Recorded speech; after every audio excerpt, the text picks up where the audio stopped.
Hey, welcome back to Education Through Music, the podcast.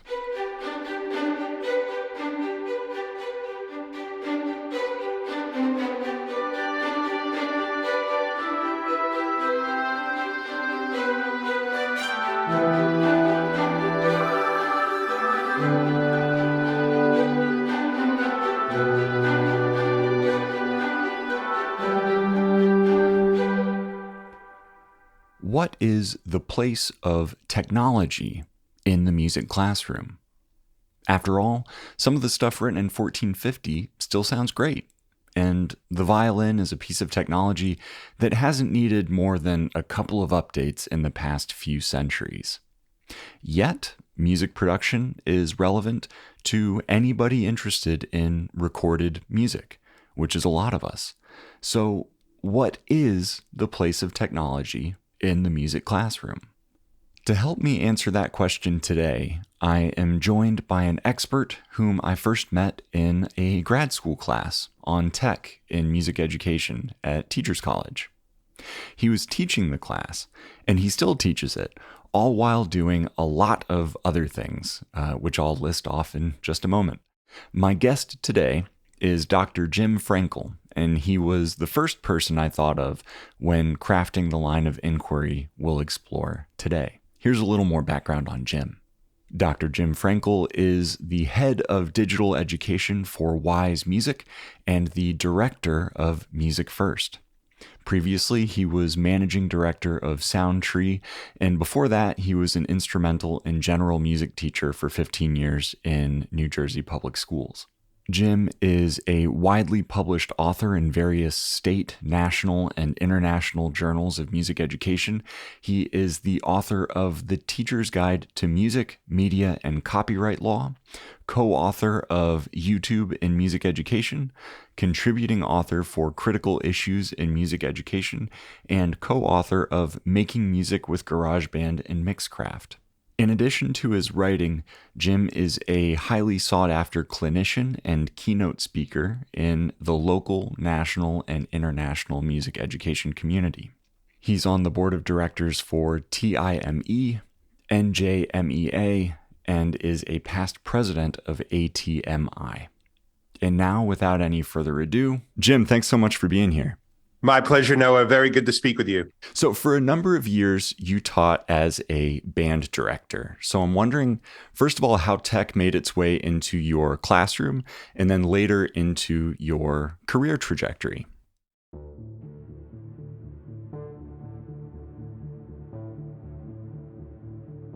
So great question and probably a little bit of a non-traditional answer. And that is that I was always a synth nerd before I became a music ed major. Before I was a tuba player, I was a synth nerd. And there was no real place for a synth nerd at university. I did a theory comp major so that I could play my synths, and get credit for it. But when I started teaching, I think my first year, I was an elementary band director in two different schools and kind of itinerant. I had no room for technology. I was just worried about the kids not calling me names and try to get through the disciplinary side of. I taught in the inner city in Irvington, New Jersey, near Newark, New Jersey. Had its own set of challenges. When I got my next gig, it was pre-K to 8 general vocal instrumental. So it was like a complete Pied Piper, jack of all trades. And I don't know how many of your listeners will relate to this, but I think some will. The last thing in the world that I wanted to do was teach general music. Period. Full stop. I just wanted to be a band director, but a gig comes up and they say, "Can you do this?" And you say yes. You go, okay. And so I knew how to be a band director. My student teaching I did at Ridgewood High School in New Jersey. I had the best mentor teacher, Jeff Haas. I really knew what I was doing with band. No clue what to do with general music. So that's where technology came in. I knew that I needed to engage kids. I taught middle school general music. That to me was the scariest thing of all. And I found that technology was the absolute easiest way to get them engaged, to get them on task, to get them excited about coming to music class, rather than, the kind of the attitude of, I really don't want to learn about Bach. This is going to be boring. So heretically, I almost never use technology in the band room, almost never. The only time I did use technology was in my small group lessons. I used smart music. I used Aurelia. I used tools that would help my kids learn how to read music. If I had a drummer who wanted to play saxophone, but I didn't have enough time to teach them to read music, I'd put them on some kind of software.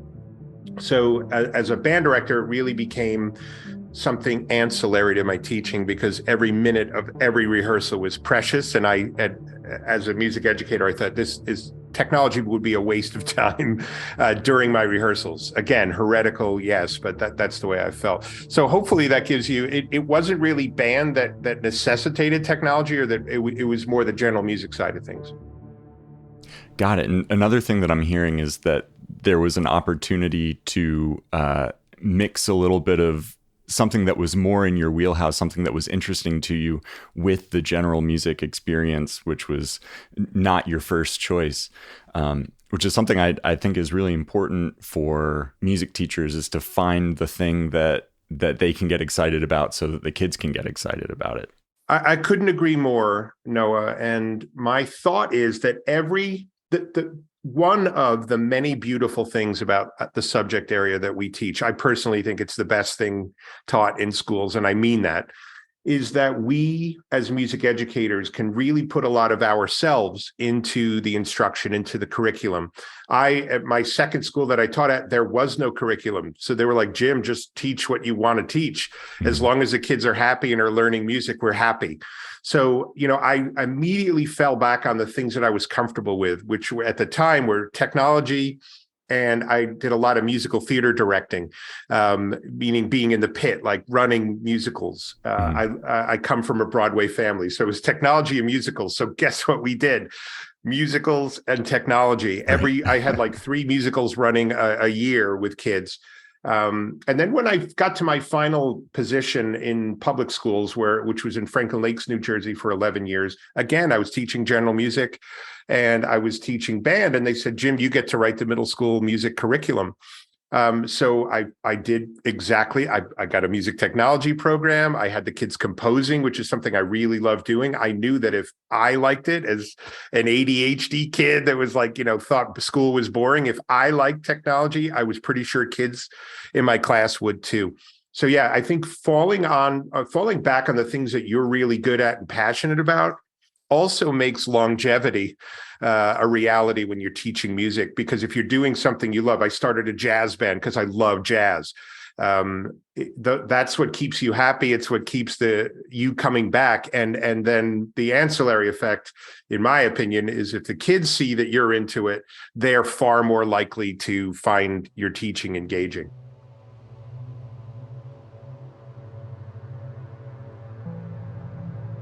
For the listener who is already a lover of music technology and music production and that sort of thing, they won't require a whole lot of convincing that belongs in a music program. But for the listener whose technology is 500 years old and hasn't been updated in a while, and for good reason, the violin's like pretty much good to go, doesn't require an update. What is the use of technology in that setting, that band, orchestra, chorus setting? You mentioned working with students to learn some theory and that sort of thing, but what are some other ways that music technology can support that sort of teacher?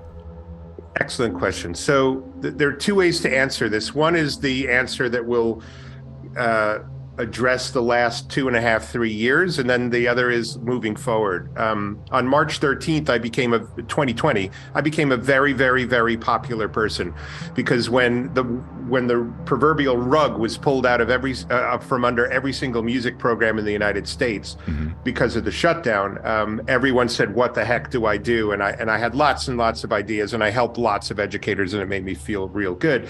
But on September of 2019, I think most music educators, especially ensemble directors, had that question exactly. Like, how would you do this, Jim? Like, this doesn't make any sense. So here's a couple of ideas that I think are transparent uses of technology, meaning it's just for bettering your ensemble, and it's not a distraction. So perfect example is Sight Reading Factory. Sight Reading Factory is the best online tool for teaching kids how to sight read.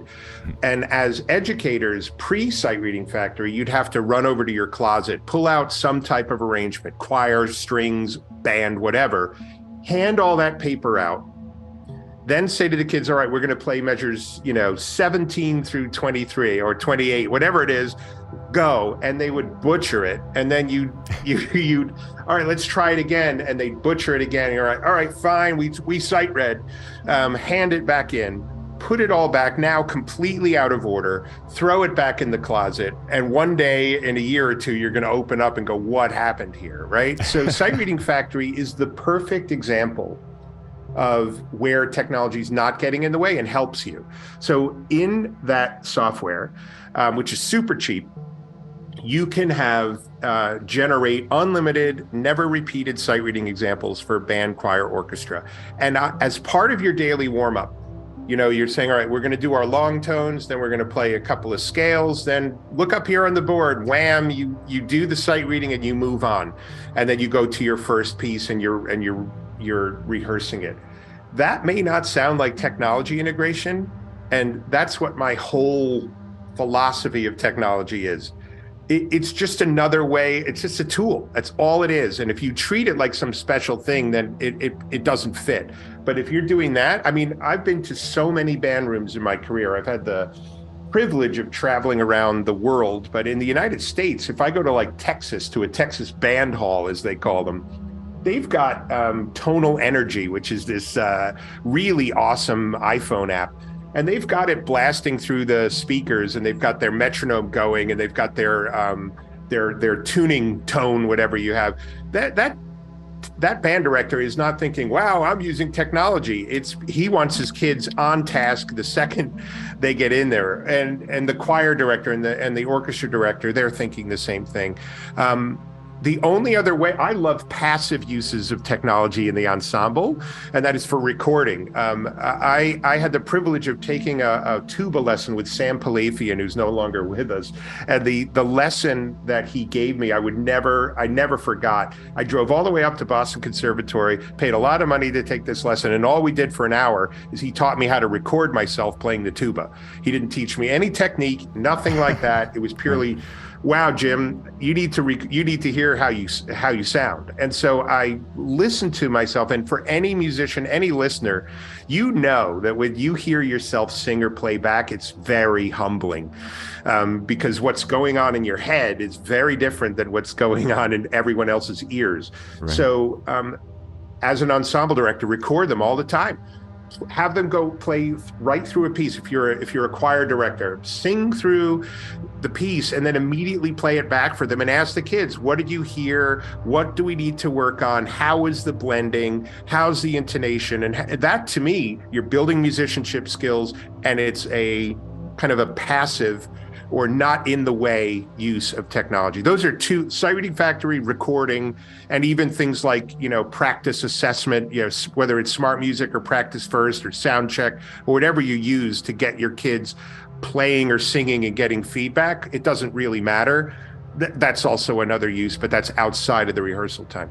Yeah, and that reminds me of something that we're always telling teachers that they should do for themselves, especially in their first couple of years of teaching, is record yourself teaching, because that's the best way of getting some instantaneous. It's the same reason you would have kids listen to themselves playing. You get this feedback right away, and then you can start implementing it and making these quick changes and critical listening, critical observing, that sort of thing. But you see the point, right? Is that recording takes up no time in your rehearsal. You just click play, you click record, and that 2-3 minute playback moment where the kids are quiet and they're not playing and they're listening, that to me is so much better feedback for the kids than you I will admit that when I was an ensemble director, I raised my voice far more than I should have, mostly to tell them to be quiet or put your instruments on, stop talking. That, that kind of, that thing was, but if you're playing it for them and they're on task listening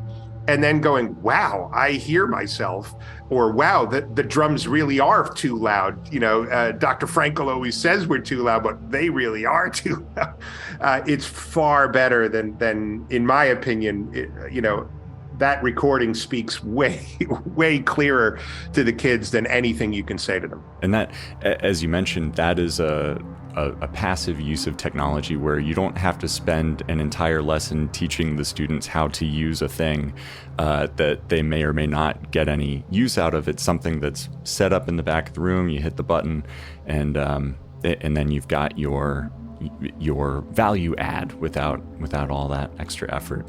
What are some uses of technology that might require a little bit more of that setup, but are worth it? So I personally think, and it all depends on what you're teaching, right? So let's say that we'll switch gears and say you're a general music teacher. It all starts from the curriculum. It all starts from what you're trying to teach. And so if you're saying, like, we're in, it's November when we're recording this, it's Native American History Month. So let's say you're going, I would like to create a lesson plan, some type of unit on Native American music. I want it to be authentic. I want it to be engaging. I want the kids to learn a song. I want whatever it is that you're doing.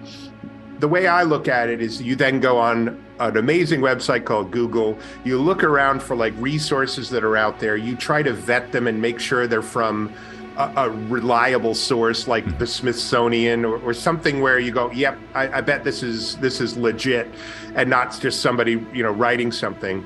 And so from a training perspective, it all comes down to what tool do you want to use to help your kids grasp a concept better. So it could be it's a website. It could be that if you're going to incorporate creativity into that lesson and have the kids record something, whether it's using a digital audio workstation like Soundtrap, BandLab, Soundation, GarageBand, whatever it is you have at hand. Or if it's notation software like Flat, Noteflight, Sibelius, again, Finale, whatever you have, it's then, all right, well, what skill set do I need just for this project?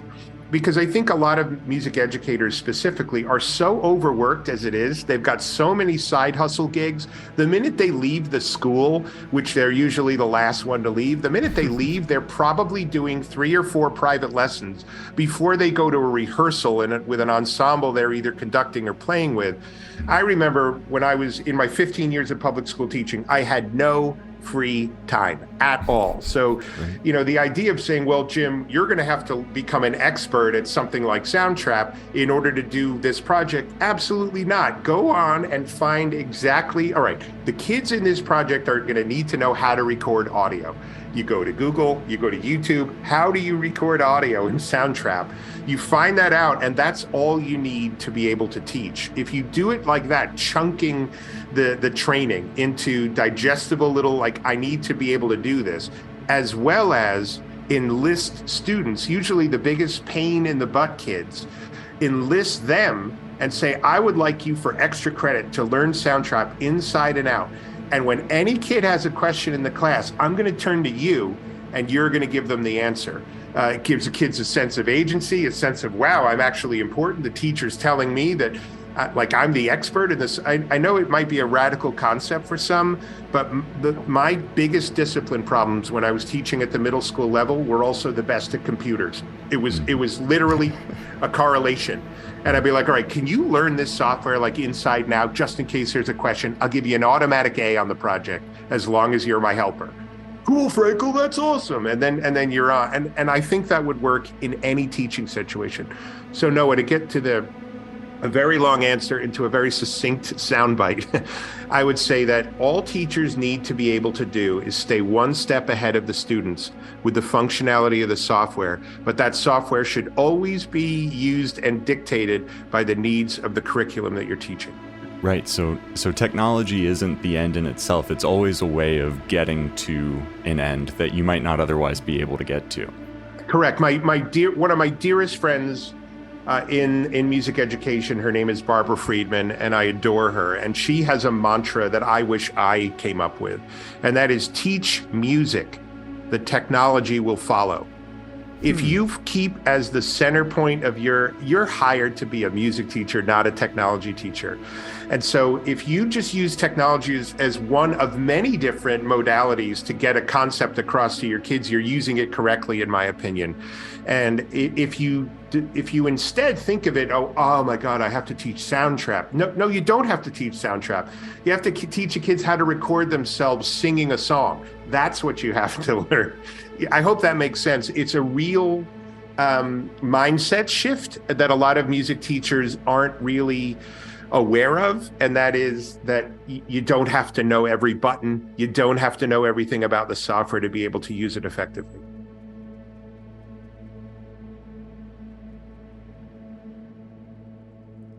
Now, Jim, to circle back to something you said earlier about how your students with the most challenging behaviors tended to be the best with computers, I'm wondering what the place of technology is in making learning accessible to students with divergent needs.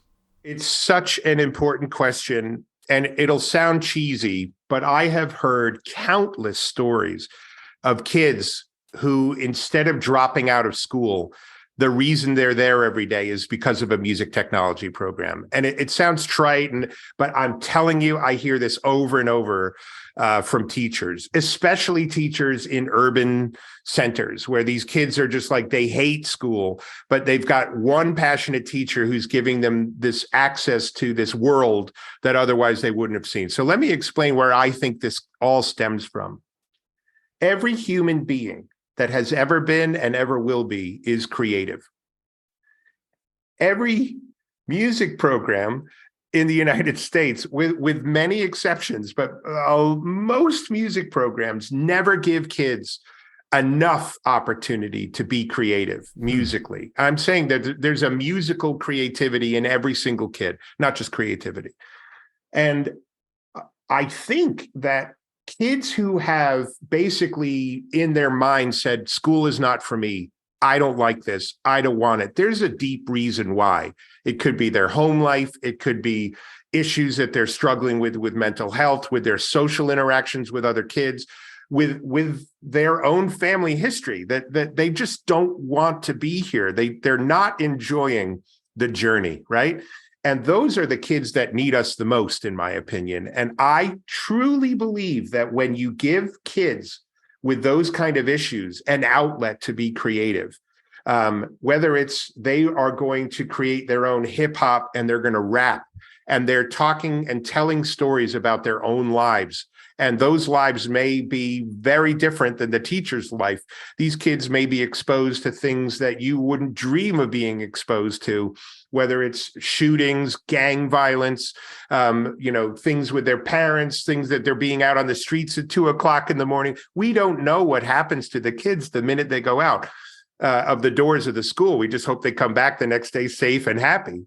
But I truly believe that when those students specifically are given the opportunity, as well as the teacher validating them and saying, you're a creative being, and giving them a sense of purpose. And for the first time in their life, they're in a place where the teacher goes, you know what? That's awesome, right? They don't hear that in math. They don't hear that in science. They don't hear that in their other subjects because possibly they've disconnected. But when they get this kind of universal language to speak about their own lives, their own feelings, their own thoughts, I think it's magic. And I've seen it over and over and over again. And I truly believe that the kids who are the most troubled need us more than any kid. That's just the way I'm going to go through my life thinking. I started out teaching in a very challenging, impoverished school district, and I immediately went to the most affluent district. And I'll say this to anybody who's had the same situation or who hasn't, I would have paid any money to have those kids that I taught in the poor district, brought them to have all the resources to the school district that had everything. they would have thrived. There's no question about it. And it's actually the mission behind what I've done at MusicFirst about with Access is trying to eliminate the digital divide to get as many kids from wherever they're from with whatever money they have or don't have access to cool stuff to help them. I see it as therapy. I truly do.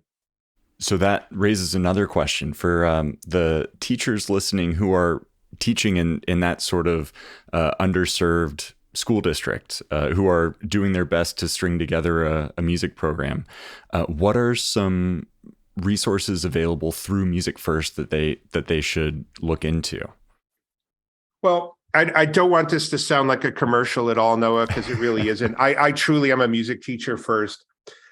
We do have lots and lots of kids from all different socioeconomic backgrounds, lots of different schools.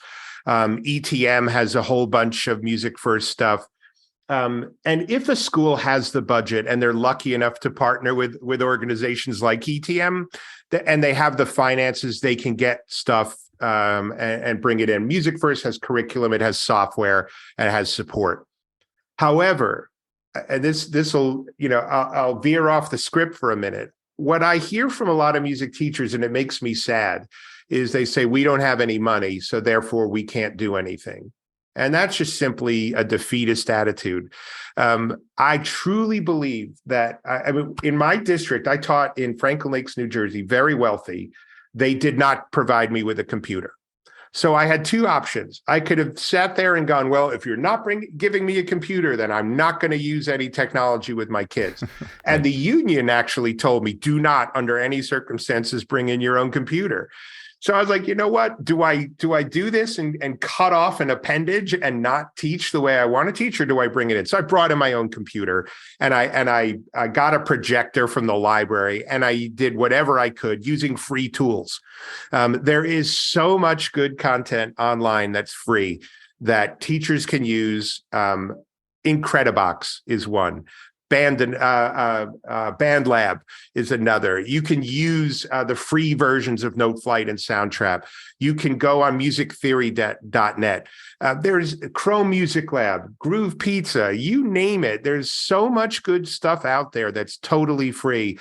When I hear teachers go, I have no budget, I say, all you need is some kind of projector. That's literally it. You need some way to show the kids your screen rather than having them huddle around your laptop. And you can absolutely use technology in your school. What we do at MusicFirst is we make it really easy.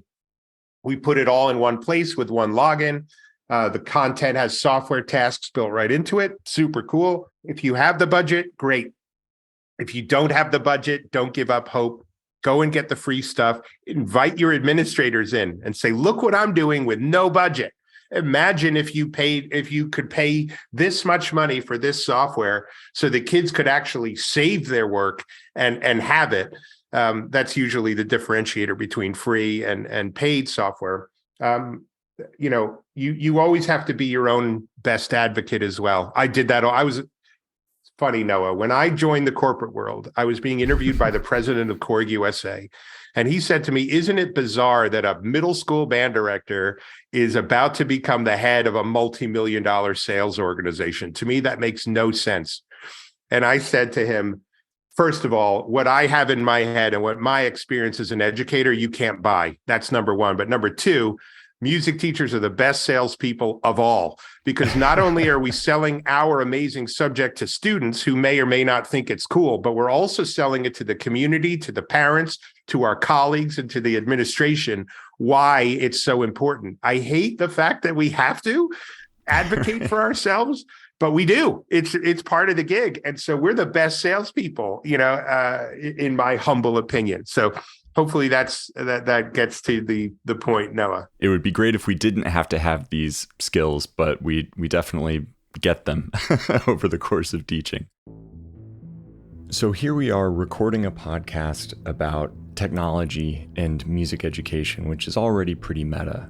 But I understand that you've been doing some curriculum development in the area of podcasting in schools. So I'm wondering if you could tell us a little bit more about that and to take us one step further into into a very meta conversation. Noah, to me, podcasting, I always call it the diorama of the 21st century.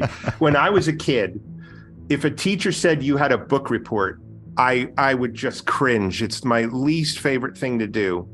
But if they said, but if you don't want to write a report, but instead you want to create a diorama that shows like a scene from the book, you can do that. I always opted for that because it was the creative solution. Yeah. Many technology kind of integrations, when you think about outcomes, what the student actually creates in your class. To me, that's the center point of any, like, what's the outcome at the end, the synthesis? What are the kids going to make? To me, podcasting literally checks every single box. And I'll give you some ideas across a music program. So I just finished writing a curriculum called Podcasting Across the Curriculum. It is 20 lesson plans. It's from MusicFirst.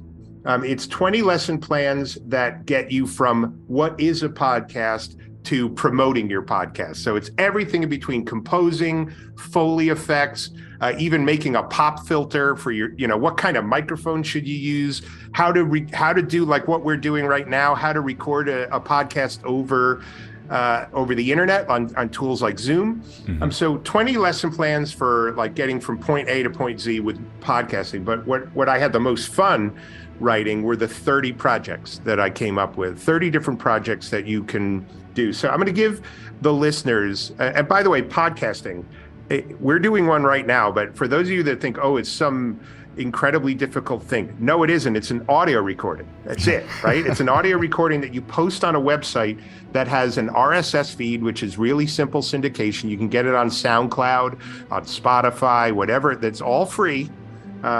That's all it is an audio recording that has an RSS feed. That's it, right?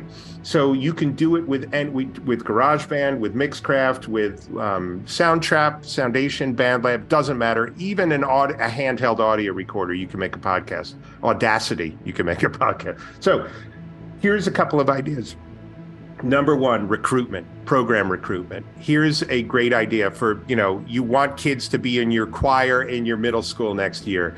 The old way of doing things was going around to every single elementary school in the catchment area and going, join middle school choir. or the right. first week of school, you'd go around to every single classroom.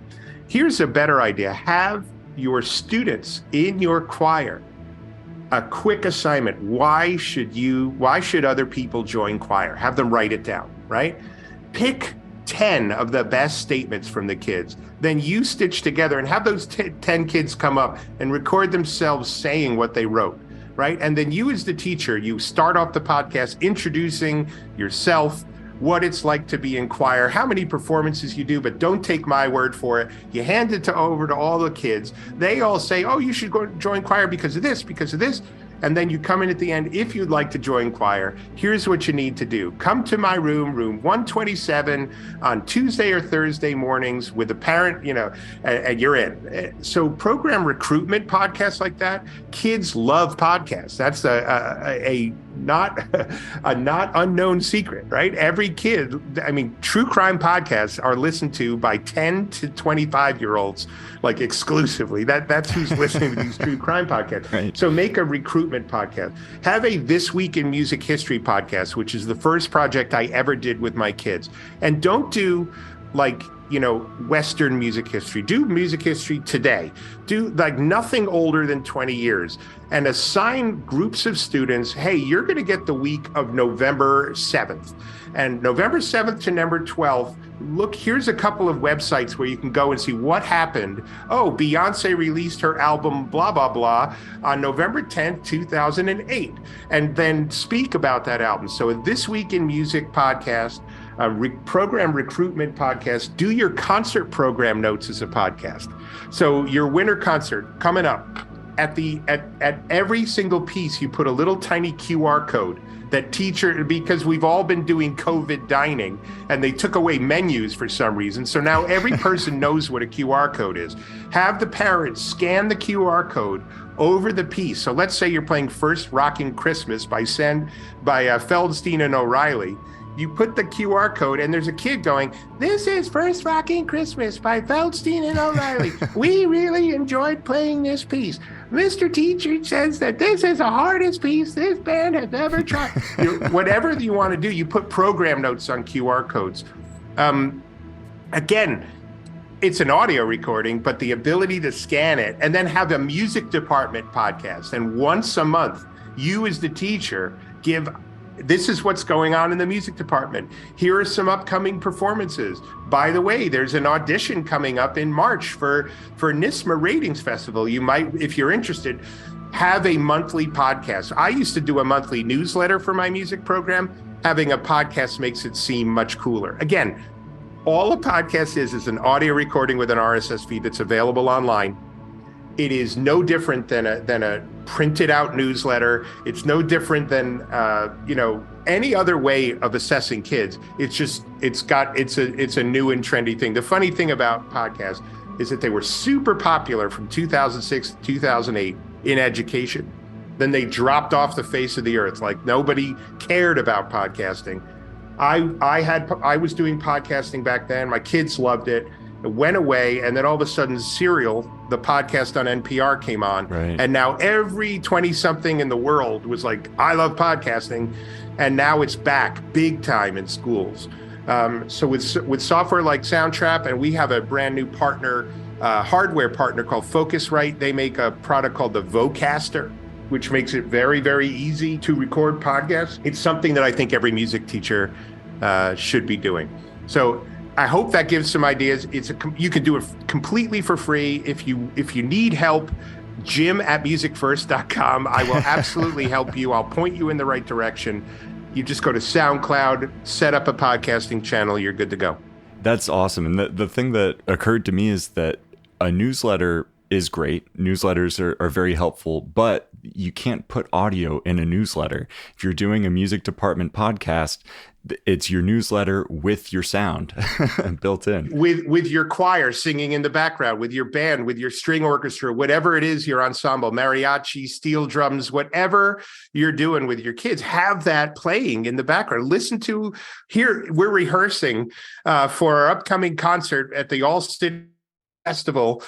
Listen to what we sound like today, and then wait until you hear us in 3 months. Those kind of things are so easy to do, and a lot of teachers don't think about podcasting with it, but it really is a really great platform outlet and a great advocacy tool as well. Right. And as a music teacher trying to make connections within your school with other teachers who are, oftentimes your best resources and allies, offering up the music room as a place where, for some of their projects, they could be collaborating with you and getting the students recording their history podcast or their science podcast. That sort of thing is such a great thing to bond over with your colleagues. Absolutely. And I'm going to throw you a curveball here, Noah, because, I'm what I'm trying to do is give your listeners ideas that they can do for free right now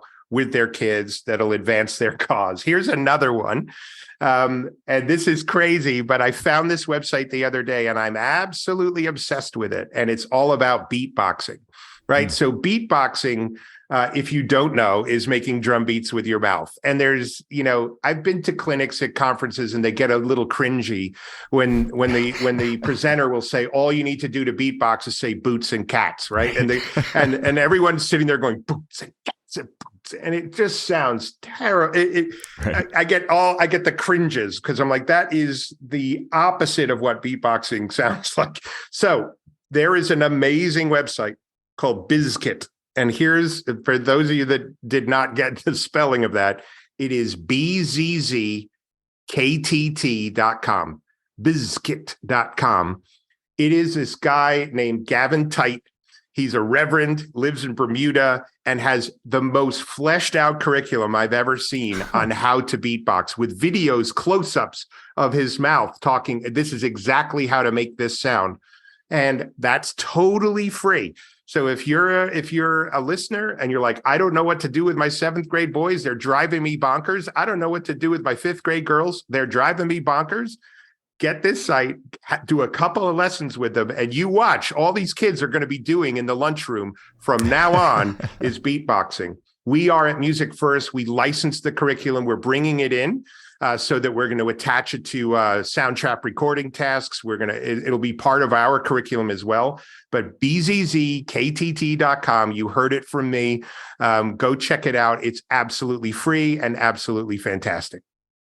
That is what I will be doing the moment we finish this recording. That's very cool. Very cool. You'll see. It gets, the videos, you're like, oh my God, this guy's like, that's a real close up of his mouth, but it works. Like even myself, I've been trying. I'm not going to beatbox for you, Noah. Not a chance. But I think the kids will love it. The kids will absolutely love it. Excellent.